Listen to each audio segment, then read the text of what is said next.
નમસ્તે વિદ્યાર્થી મિત્રો. આજે મારે એક એવા વિદ્યાર્થી જોડે મુલાકાત થઈ કે ખરેખર એને જોઈને મને પણ એવું લાગ્યું કે ખરેખર એની અંદરની જે કલા જે છે એ ખૂબ સુંદર બાળકની કલા છે. તો ખરેખર આપણે એ કલાને હું તમને સંભળાવવા માગું છું.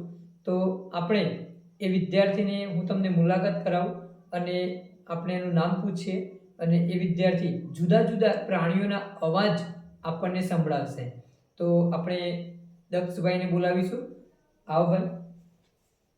તો દક્ષભાઈ આપણી જોડે છે અને દક્ષભાઈ ખરેખર તેમની જે અંદર જુદા જુદા પ્રાણીઓના અવાજ આ ભાઈ કરી રહ્યા છે અને મને તો ખરેખર નવાઈ લાગી કે ખૂબ સરસ એ ભાઈ અવાજ કરી રહ્યા છે. એકચ્યુઅલી આપણને મિત્રો એવું જ લાગે કે ખરેખર એ પ્રાણી જ બોલી રહ્યું છે અને મને તો અદ્ભુત લાગ્યું.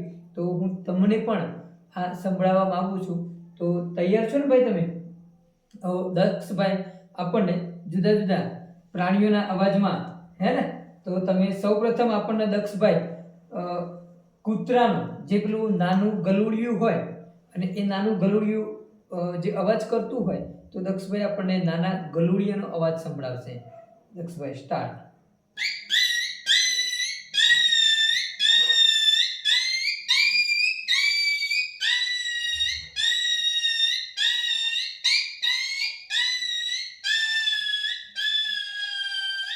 ખૂબ સરસ, ખૂબ સરસ ભાઈ.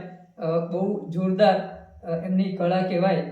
જે ગળામાંથી સૂર કાઢે છે અને આપણને અવાજ એકચ્યુઅલી એ નાના ગલુડિયા જેવું આપણને લાગી રહ્યો છે. તો બીજો દક્ષભાઈ આપણને બિલાડીનો અવાજ એ પણ અદ્ભુત અને જોરદાર આપણને બિલાડીનો અવાજ કરી બતાવશે. તો બિલાડીનો અવાજ દક્ષભાઈ.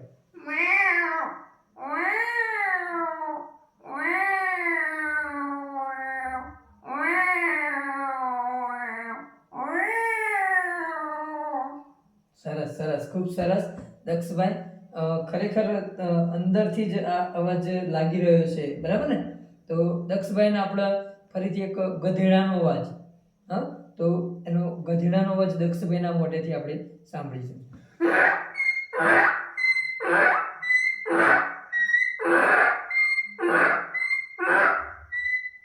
સરસ સરસ દક્ષભાઈ.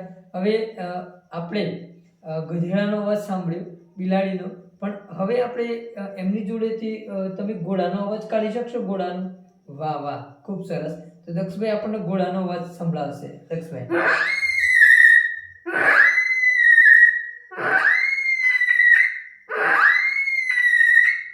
સરસ સરસ સરસ, ખૂબ સરસ દક્ષભાઈ. હવે દક્ષભાઈ આપણને કૂતરો કૂતરો કેવી રીતે ભસે તો તેનો અવાજ સંભળાવશે.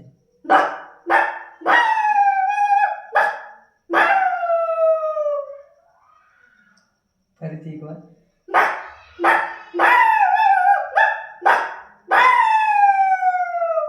સરસ સરસ સરસ.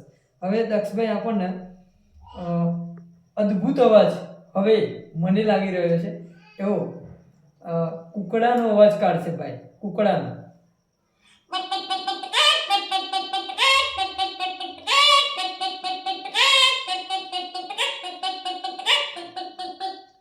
સરસ સરસ દક્ષભાઈ, અદ્ભુત અવાજ આપનો. અને હવે આપણે વાંદરાનો અવાજ સાંભળીશું. વાંદરો વાંદરો કેવું બોલે દક્ષભાઈને ખબર છે? ખબર છે ને? વાંધો નહીં, ચલો બોલો છો.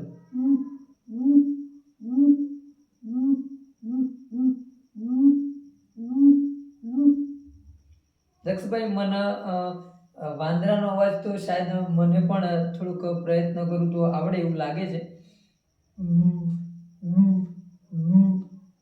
સરસ સરસ. હા, તમારી જોડેથી મને એટલું થોડું શીખવા મળ્યું વાંદરાભાઈ. તો હવે છેલ્લે આપણે નાનું બાળક જ્યારે જન્મે છે અને એ જન્મતું બાળક જ્યારે તેનો રડવાનો અવાજ જે હોય છે તો દક્ષભાઈ જે છે તો એ બાળકનો અવાજ આપણને સંભળાવે છે.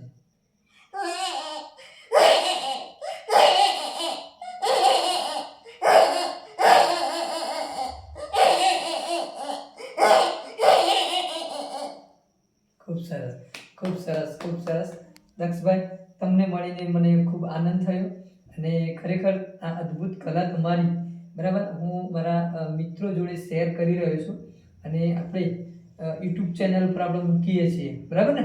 તો દક્ષભાઈના ખૂબ ખૂબ ધન્યવાદ. અને ભાઈ, તમે ખૂબ આગળ વધો, બરાબર, અને તમારી કળાને આપણે આપણા મિત્રો જોડે પહોંચાડીએ. તો અસ્તુ મિત્રો, જય હિન્દ, જય ભારત.